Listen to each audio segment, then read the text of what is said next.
making disciples, transforming lives. Mari kita buka sama-sama firman Tuhan, Bapak Ibu, di Matius pasal yang kedua. Kita baca ayat yang ke-9 dan ayat yang ke-10. Setelah mendengar kata-kata raja itu, berangkatlah mereka. Siapakah mereka di sini? Ini adalah orang-orang Majus.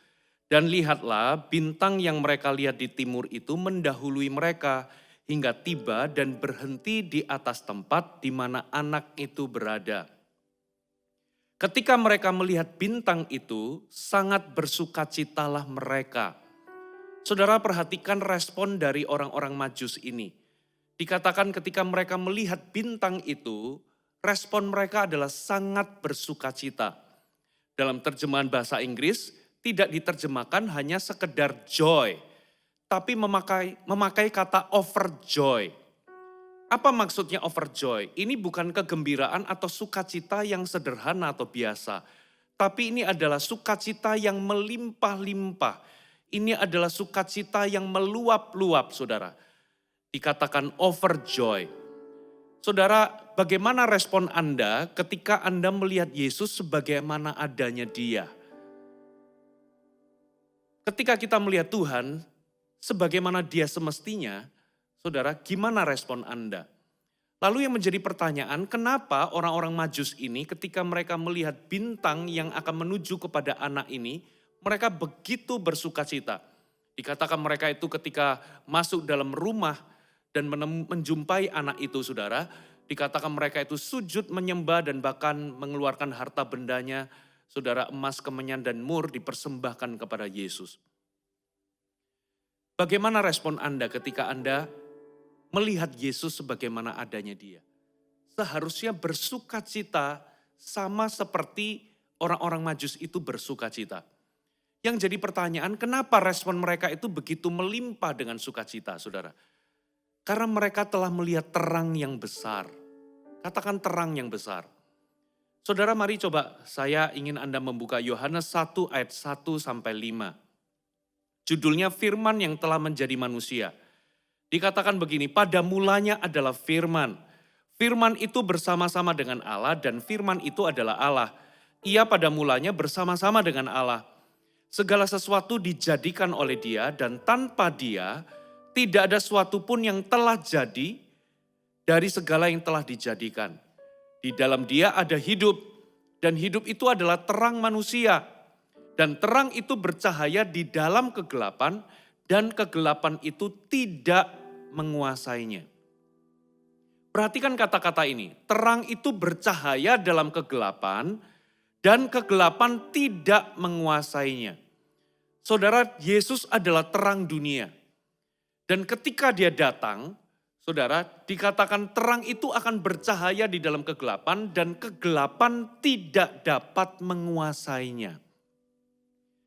Saudara, pernahkah saudara itu misalnya begini, Anda di dalam rumah lalu rumah Anda itu mati lampu. Ya bukan hanya 1 jam, 2 jam tapi sampai 6 jam, 8 jam, 12 jam. Lalu apa yang terjadi ketika Anda menunggu di dalam kebosanan, tiba-tiba lampunya menyala. Kira-kira apa respon Anda ketika lampu itu menyala? Anda pasti bukan hanya sekedar bersukacita, tapi Anda akan meluap dengan sukacita. Akhirnya lampu menyala. Akhirnya, saudara, Anda bisa melihat selama ini mungkin Anda di dalam gelap, tapi sekarang sudah ada terang. Demikianlah terjadi ketika kita ini mulai melihat terang, saudara. Ada sukacita. Dan ketika terang itu tiba, Alkitab berkata terang itu akan bercahaya dan kegelapan tidak dapat menguasainya. Saudara, satu ayat lagi, Yohanes 8 ayat 12. Maka Yesus berkata pula kepada orang banyak, katanya, akulah terang dunia. Barang siapa mengikut aku, ia tidak akan berjalan dalam kegelapan, melainkan ia akan mempunyai terang hidup. Coba saudara, tutup mata saudara, betul-betul tertutup, saudara, itu seperti Anda berjalan dalam kegelapan. Betapa tersiksanya bagi kita kalau nggak ada cahaya. Kita mungkin akan menabrak sesuatu, kita mungkin jatuh di dalam lubang, saudara. Dan kita nggak akan bisa berjalan dengan dengan sempurna atau secepat yang seperti biasanya ketika nggak ada cahaya. Sangat berbahaya berjalan di dalam kegelapan. Dan firman Tuhan katakan, akulah terang dunia. Yesuslah terang dunia. Dan barang siapa mengikut aku, ia tidak akan lagi berjalan dalam kegelapan katanya. Melainkan ia akan mempunyai terang hidup. Saudara, dari sini kita bisa tahu saudara, bahwa Yesus itu adalah terang dunia yang ditunggu-tunggu. Itulah pesan sentral dari Natal. Pesan dari Natal itu adalah merayakan terang yang datang di dalam dunia ini. Dan barang siapa ikut kepadanya, di dalam dirinya ada terang dan ia tidak lagi hidup atau berjalan dalam kegelapan. Nah, coba kita baca sama-sama di Kejadian 1 ayat 1 sampai 4. Saudara, ada sebuah pelajaran penting di momen-momen penciptaan. Coba kita lihat Kejadian 1 ayat 1 sampai 4. Pada mulanya Allah menciptakan langit dan bumi. Ayat 2, bumi belum berbentuk dan kosong, gelap gulita menutupi samudera raya, dan roh Allah melayang-layang di atas permukaan air. Berfirmanlah Allah, jadilah terang, lalu terang itu jadi. Allah melihat bahwa terang itu baik, lalu dipisahkannya lah terang itu dari gelap. Saudara, pada hari pertama penciptaan, ketika waktu itu bumi ya itu belum berbentuk, lalu gelap gulita meliputi samudera raya, saudara, lalu Tuhan itu menciptakan yang namanya terang. Tuhan berfirman, jadilah terang, lalu terang itu jadi. Lalu dikatakan di ayat yang keempat, Allah melihat bahwa terang itu baik, lalu dipisahkannyalah terang dari gelap. Jadi hari pertama ternyata Tuhan itu menciptakan terang. Tuhan itu melakukannya untuk memisahkan terang itu dari gelap. Yang jadi pertanyaan saudara, hari pertama itu belum ada benda-benda penerang. Belum ada matahari, saudara. Tapi apa yang terjadi? Tuhan menciptakan terang itu. Ketika Tuhan itu menciptakan terang, sebetulnya apa yang dia lakukan? Dia bukan hanya menciptakan terang, tapi dia itu sedang menunjukkan siapa dirinya. Dia sedang menunjukkan sifatnya. Dia menunjukkan siapa dirinya. Tuhan itulah terang. Katakan amin. Dan ini yang terjadi, saudara. Ketika Tuhan itu melihat terang itu baik, ternyata maksud Tuhan itu adalah memisahkan antara terang dengan gelap. Saudara, coba kita kembali dari ayat yang sudah kita baca. Saudara, bahwa Tuhanlah terang kehidupan. Dialah terang. Dan barang siapa di dalam terang, dikatakan kegelapan itu tidak akan menguasainya. Di sini ada sebuah kebenaran yang penting, saudara. Bahwa kegelapan itu eksis karena absennya terang. Kegelapan itu gak bisa menguasai terang.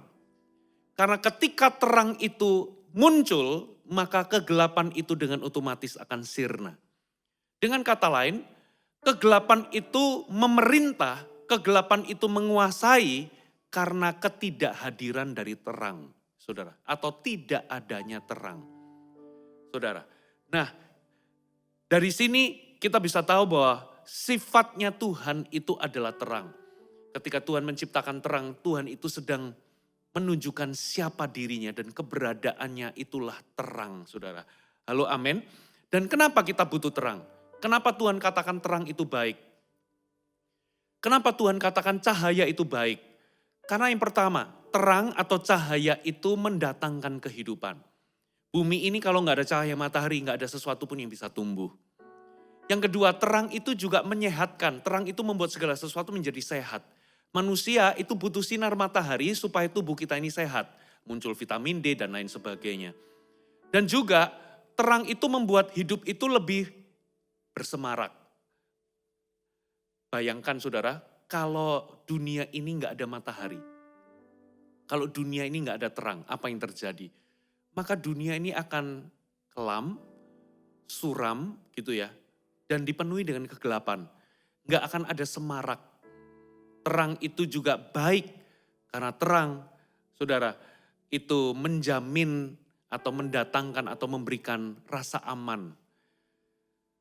Saudara, apa yang terjadi kalau Anda itu jalan di tempat yang gelap atau di sebuah lorong yang gelap, sepi, nggak ada orang, maka biasanya kita mulai merasa nggak aman atau kita mulai takut, saudara.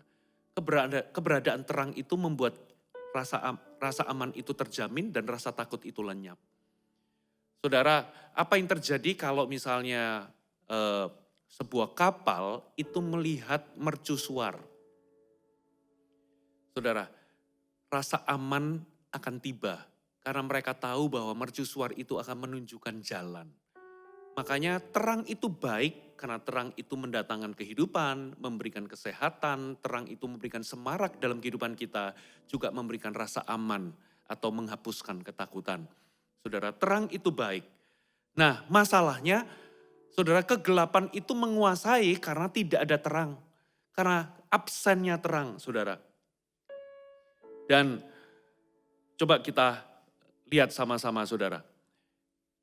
Kejadian 1 ayat 26, Anda nggak perlu baca ayat 26 sampai 28. Tuhan itu memberkati manusia dan memberikan mandat, berkuasalah atas bumi ini. Penuhilah bumi, berkuasalah, taklukkanlah itu. Saudara, ternyata di dalam mandatnya Tuhan, itu termasuk memberikan sebuah mandat bahwa manusia itu dipanggil menjadi sama seperti Tuhan. Tuhan itu datang ketika menciptakan terang, Tuhan itu melepaskan terang. Dengan Tuhan melepaskan terang, maka Tuhan itu memisahkan antara gelap dengan terang. Demikian pula ketika Tuhan itu memerintahkan atau memberikan mandat kepada manusia untuk berkuasa dan penuhi bumi, ternyata di dalamnya itu ada panggilan Tuhan untuk kita ini juga bisa melepaskan terang sama seperti Tuhan. Saudara, masalahnya manusia jatuh dalam dosa. Manusia tertipu oleh setan, tertipu oleh Lucifer, sang putra fajar. Saudara, dia adalah terang yang palsu.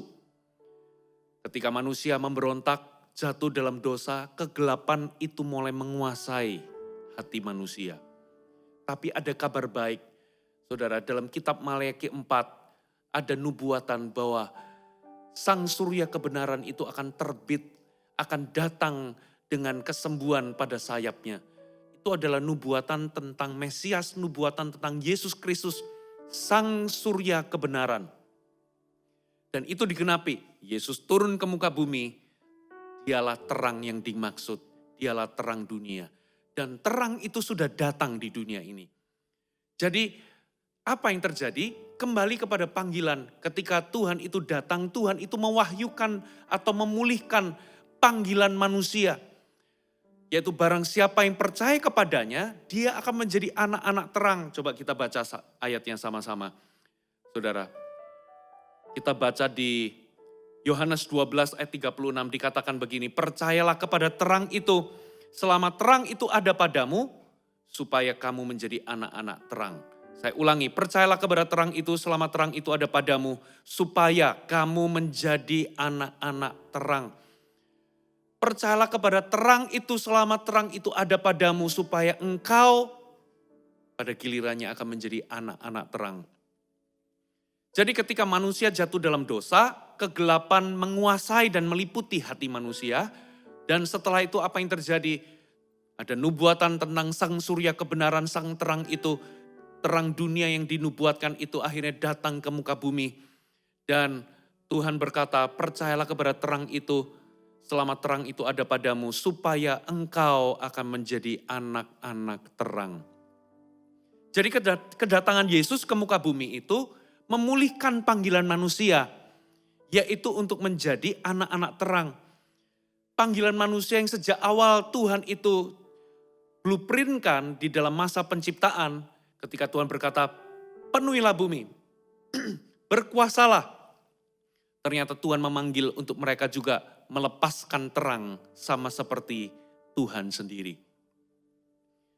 Dan satu kali Yesus berkhotbah, Tuhan juga meneguhkan bahwa panggilan kita adalah terang dan kita adalah garam. Tuhan ingin kita bersinar dengan terang.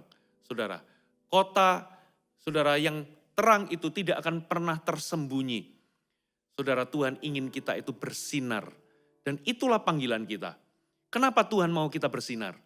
Saudara, karena di dalam hati kita ketika kita percaya kepada Kristus, ada cahaya yang Tuhan letakkan di dalam hati kita. Coba kita lihat 2 Korintus 4 ayat 6. Sebab Allah yang telah berfirman, dari dalam gelap akan terbit terang. Ia juga yang membuat terangnya bercahaya di dalam hati kita. Saya ulangi, ia juga yang membuat terangnya bercahaya di dalam hati kita, supaya kita beroleh terang dari pengetahuan tentang kemuliaan Allah yang nampak pada wajah Kristus. Jadi ketika kita ini terima Yesus, ketika kita menyambut terang dunia itu, kita menerima Kristus sebagai Tuhan dan Juru Selamat, ternyata Tuhan itu membuat terangnya bercahaya di dalam hati kita. Nah, di sini, saudara, Tuhan memanggil kita untuk bersinar terang. Jadi, kalau kita melihat bahwa dunia ini dikuasai oleh kegelapan, kalau kita melihat bahwa dunia kita ini diliputi oleh kegelapan, kita nggak boleh menyalahkan kegelapan. Ingat, esensinya adalah kegelapan itu hadir karena absennya terang. Saya ulangi, kegelapan itu eksis karena absennya terang atau ketidakhadiran terang. Jadi kalau hari ini dunia kita ini diliputi kegelapan, kita nggak boleh salahkan kegelapan. Kenapa? Saudara, karena jangan-jangan terang itu tidak eksis. Makanya Tuhan itu berkata kepada kita, saudara, di dalam Yesaya pasal 60, bangkitlah dan jadilah terang, bersinarlah. Saya bacakan ya, bangkitlah, menjadi teranglah, sebab terangmu datang dan kemuliaan Tuhan terbit atasmu. Sebab sesungguhnya, perhatikan, kegelapan menutupi bumi dan kekelaman menutupi bangsa-bangsa. Tetapi terang Tuhan terbit atasmu dan kemuliaannya menjadi nyata atasmu. Bangsa-bangsa berduyun-duyun datang kepada terangmu. Bukan datang kepada terang Tuhan, tapi datang kepada terangmu. Dan raja-raja kepada cahaya yang terbit darimu. Jadi kalau kegelapan itu meliputi dunia kita, jangan pernah salahkan kegelapan. Percuma kita mengutuki dan menyalahkan kegelapan. Tapi jangan-jangan kegelapan itu semakin menjadi-jadi karena tidak ada terang yang eksis. Jadi daripada kita mengutuki kegelapan, hari ini bersinar teranglah, saudara. Karena ketika terang itu eksis, kegelapan akan sirna. Dan itulah panggilan kita sebagai anak Tuhan. Saudara, inilah pesan Natal. Saudara, di momen Natal ini, di bulan Desember ini, saya mengajak semua orang-orang Kristen, anak-anak Tuhan, mari kita bersinar terang. Lakukan kebaikan, saudara. Firman-Nya berkata, biarlah terang kita bercahaya sehingga banyak orang itu memuliakan Tuhan melihat perbuatan baik kita. Katakan amin. Jadi selama bulan Desember ini, saudara, jangan cuma kita sekedar merayakan Christmas, tapi jadilah terang, saudara. Jadilah terang buat orang-orang di sekitarmu. Berbuat baiklah. Saudara, kalau Anda melihat ada kegelapan di dalam dunia, saudara, bersinarlah di tempat di mana Anda berada. Bersinarlah di tempat kerjamu. Bersinarlah di keluargamu, saudara. Sehingga mereka bisa melihat bahwa, iya, kenapa mereka itu bisa bersinar? Karena ada Kristus yang menyala di dalam hati kita. Katakan amin. Saya mengajak hari ini untuk kita hidup di dalam terang. Apa maksudnya hidup di dalam terang, saudara? Efesus 5 ayat 8 sampai 11 dikatakan begini. Memang dahulu kamu adalah kegelapan. Karena dosa, kita ini gelap. Tetapi sekarang kamu adalah terang di dalam Tuhan. Jadi hari ini identitas kita orang-orang Kristen, kita adalah terang di dalam Tuhan. Dulu kita hidup dalam kegelapan, dulu kita adalah darkness, kita adalah kegelapan. Tapi sekarang di dalam Tuhan kita adalah terang. Sebab itu hiduplah sebagai anak-anak terang. Karena terang hanya berbuahkan kebaikan dan keadilan dan kebenaran. Dan ujilah atau carilah apa yang berkenan kepada Tuhan. Janganlah turut mengambil bagian dalam perbuatan-perbuatan kegelapan yang tidak berbuahkan apa-apa. Tetapi sebaliknya telanjangilah perbuatan-perbuatan itu. Saya mengajak kita semua untuk menjadi anak-anak terang. Hidup sebagai anak-anak terang. Dan Alkitab berkata, anak-anak terang itu akan membuahkan kebaikan, keadilan, dan kebenaran. Itulah ciri dari anak-anak terang. Di momen Natal ini, saya mengajak kita semua, mari kita menghasilkan buah-buah kebaikan bagi orang-orang di sekitar kita atau di lingkungan kita. Ada amin? Nah, yang jadi pertanyaan, kenapa ada banyak orang itu tidak bersinar? Kenapa ada banyak orang gak bersinar?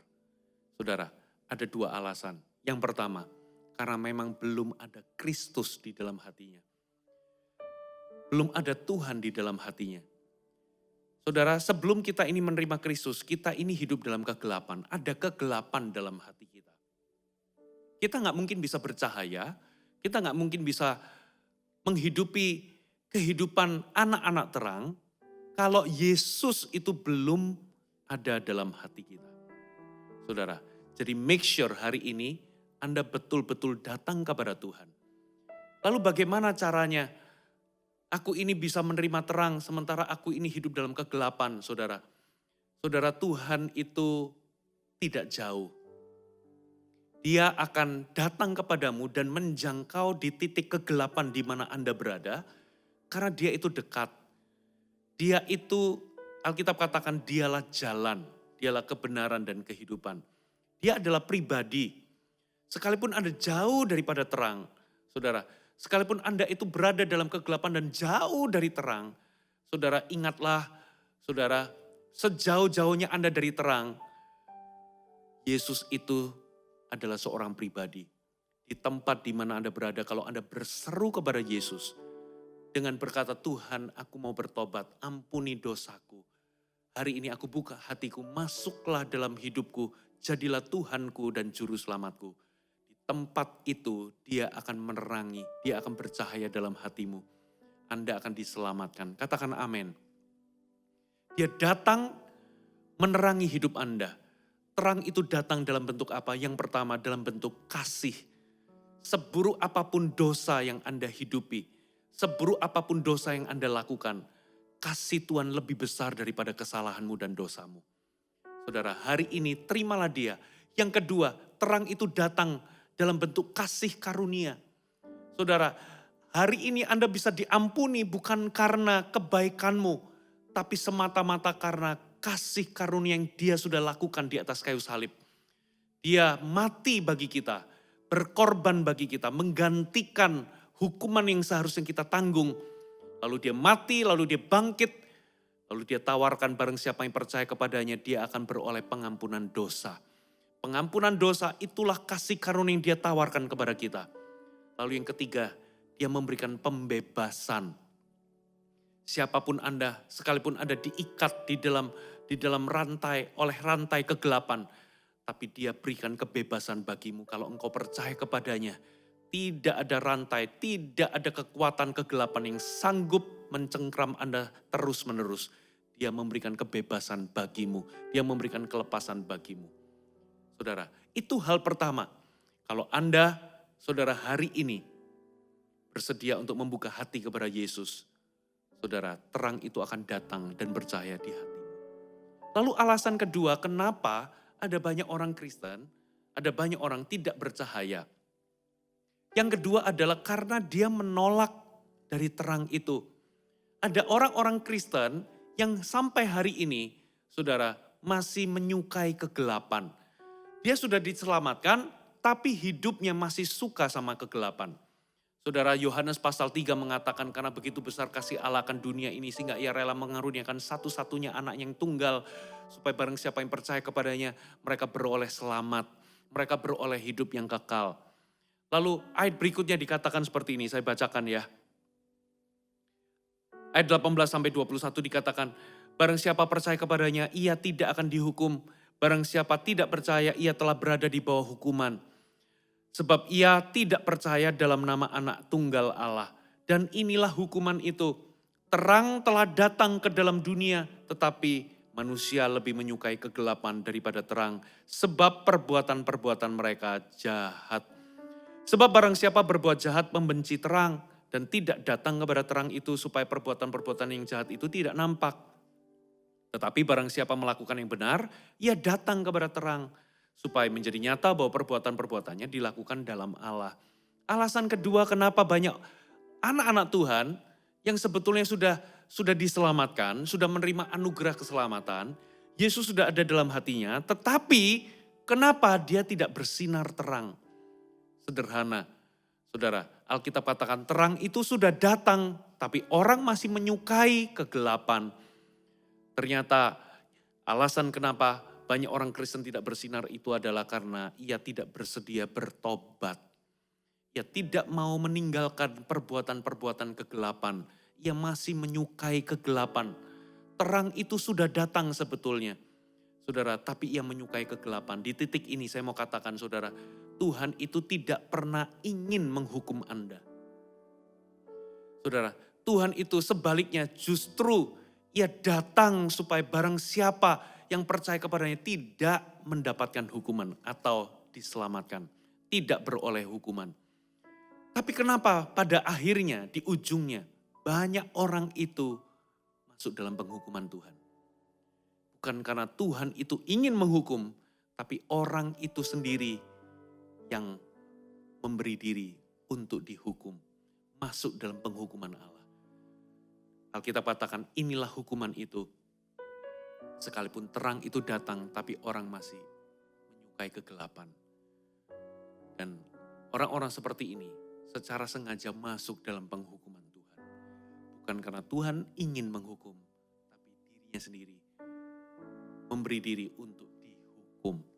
Saudara, hari ini siapapun Anda, kabar baiknya adalah kalau Anda mau datang kepada Kristus dan Anda bertobat sungguh-sungguh, saudara, terang itu akan datang, pengampunannya akan datang kepadamu dan Tuhan akan mengubahmu. Dan pada gilirannya nanti, saudara, ini panggilan kita, mari kita bersinar seterang mungkin di dunia kita supaya banyak orang memuliakan Tuhan. Inilah pesan Christmas tahun 2023. Tuhan Yesus memberkati. Hai, terima kasih sudah bergabung bersama kami, Gereja Mount Sharon, Jabodetabek. Sebagai gereja Tuhan, adalah kerinduan bagi kami untuk melihat Anda terus bertumbuh di dalam pengenalan akan Tuhan dan mengalami perubahan hidup. Maka dari itu, bergabunglah bersama komunitas kecil kami, Connect Group. Dapatkan informasi lebih lanjut pada kolom deskripsi kami. Last but not least, don't forget to subscribe dan bagikan video ini kepada orang yang Anda kasihi. Thank you for joining us and see you next time.